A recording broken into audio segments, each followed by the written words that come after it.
Syarat hewan kurban dan cara distribusinya.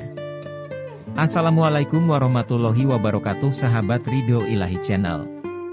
Insya Allah sesaat lagi kita akan merayakan Idul Adha. Bagi sahabat yang ingin menyelenggarakan kurban, berikut kami berikan informasi tentang syarat memilih hewan untuk kurban. Sebelumnya, mohon bantuan dari sahabat untuk klik tombol like, subscribe dan share video ini. Terima kasih. Kurban dalam bahasa fikih sering disebut dengan udhiyah, yakni memotong hewan untuk mendekatkan diri kepada Allah Ta'ala. Memotong hewan kurban boleh dilaksanakan mulai dari terbitnya matahari pada hari raya Idul Adha, hingga tenggelamnya matahari di akhir hari tasyrik yaitu tanggal 11, 12, 13 Dzulhijjah. Menyelenggarakan kurban sangat disarankan bagi umat Islam yang mampu, karena hukumnya adalah sunnah muakkadah. Kecuali, kalau niat berkurban untuk nazar, maka status hukumnya menjadi wajib. Anjuran berkurban banyak disebutkan dalam hadits diantaranya yang diriwayatkan dari Sayyidah Aisyah bahwa, tidak ada amal anak manusia pada hari Nahr yang lebih dicintai Allah Ta'ala melebihi mengalirkan darah, menyembelih kurban. Sebelum anjuran itu, dalam Al-Quran Allah Ta'ala juga sudah menganjurkan hamba-hambanya untuk berkurban. Pesan itu termaktub dalam Al-Kautsar ayat 2 yang artinya, maka dirikanlah sholat karena Tuhanmu dan berkurbanlah. Berkurban merupakan ibadah yang muqayyadah, karena itu pelaksanaannya diatur dengan syarat dan rukun. Tidak semua hewan dapat digunakan dalam arti sah untuk berkurban. Hewan yang sah untuk berkurban hanya meliputi an'am saja yaitu, sapi, kerbau, onta, domba, atau kambing, dengan syarat bahwa hewan-hewan tersebut tidak menyandang cacat, gila, sakit, buta, buntung, kurus sampai tidak berdaging atau pincang. Cacat berupa kehilangan tanduk, tidak menjadikan masalah sepanjang tidak merusak daging. Itu pun harus dilihat umurnya. Onta dapat dijadikan sebagai kurban apabila telah mencapai 5 tahun. Jika sapi atau kerbau minimal berumur 2 tahun. Jika kurban berupa kambing domba, addaen, minimal telah berumur 1 tahun, sedangkan kambing kacang paling tidak sudah berumur 2 tahun. Pertimbangan kesehatan hewan kurban juga menjadi syarat wajib dalam berkurban. Baginda Rasulullah Shallallahu Alaihi Wasallam menjabarkan dalam hadits yang diriwayatkan oleh Al-Bara bin Azib radhiyallahu anhu yang artinya, ada 4 macam hewan yang tidak sah dijadikan hewan kurban. 1. Yang matanya jelas-jelas buta, picek. 2. Yang fisiknya jelas-jelas dalam keadaan sakit. 3. Yang kakinya jelas-jelas pincang. Dan 4. Yang badannya kurus lagi tak berlemak. Hadits Hasan Syahih, riwayat Al-Tirmidzi, 1417 dan Abu Dawud, 2420. Saat ini kita sedang menghadapi situasi kondisi adanya penyakit kuku dan mulut pada hewan ternak.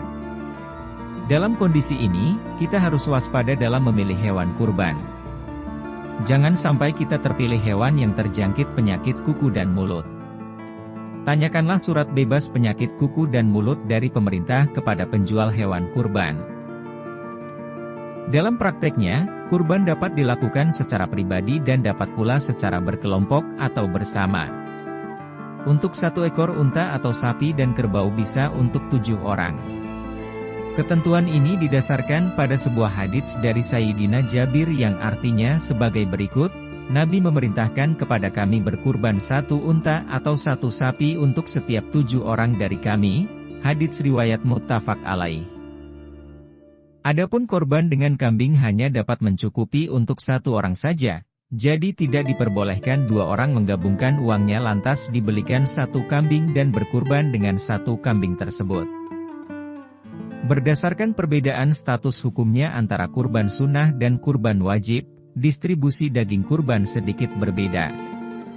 Bagi mereka yang berkurban sunnah, boleh bahkan disunahkan untuk ikut memakan daging kurbannya, sebagaimana disebutkan dalam Al-Quran sebagai berikut yang artinya, dan makanlah sebagian daripadanya, an'am, dan sebagian lagi, berikanlah untuk dimakan orang-orang yang sengsara lagi fakir. Begitu pula yang diceritakan dalam hadits bahwa Rasulullah memakan hati hewan kurbannya. Adapun bagi mereka yang berkurban karena wajib dalam hal ini nazar, maka tidak boleh atau haram memakan dagingnya. Apabila dia memakannya, maka wajib mengganti sesuatu yang telah dimakan dari kurbannya. Lalu bagaimana kalau salah satu bagian hewan kurban itu dijual? Pada prinsipnya kurban adalah sedekah yang diperuntukkan bagi kaum duafa, fakir miskin secara cuma-cuma. Oleh karena itu, pemanfaatannya juga tidak boleh keluar dari batas-batas itu, termasuk di dalamnya menjual anggota kurban. Dalam kitab Iqna disebutkan, bahwa tidak diperkenankan menjual sesuatu dari hewan kurban berdasarkan pada hadits riwayat Hakim sebagaimana berikut yang artinya barang siapa menjual kurbannya, maka tidak ada kurban baginya hadits riwayat Hakim. Ini berarti penyembelihan itu hanya menjadi sedekah biasa tanpa mendapatkan keutamaan besar dari kurban.